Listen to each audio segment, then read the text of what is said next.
CIST qui avait détrôné Christian Quesada dans les 12 coups de midi.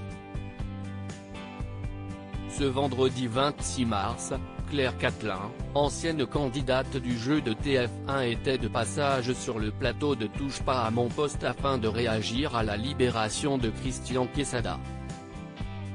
L'ancien maître de midi est en effet sorti de prison ce jeudi 25 mars après avoir purgé la totalité de sa peine de 3 ans en bénéficiant d'une remise de peine.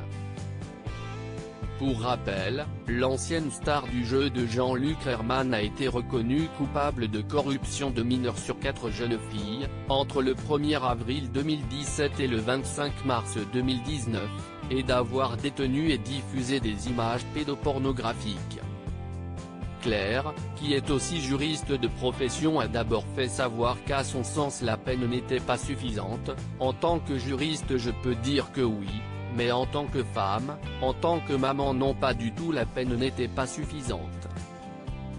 A-t-elle indiqué avant d'ajouter, CIST, un monsieur qui avait déjà eu des histoires de ce genre à l'époque, et peut-être que toutes les victimes n'ont pas encore porté plainte, peut-être qu'il y a d'autres choses. En tant que maman ça me révolte, j'ai très peur qu'il recommence, a-t-elle confié. Elle a été témoin d'une scène malaisante, inquiète que son ancien adversaire soit remis en liberté aussi rapidement. Elle s'est souvenue d'une scène pour le moins compromettante à laquelle elle a assisté il y a plusieurs années, lors d'une séance de dédicace de Christian Quesada au marché de Noël de Lille.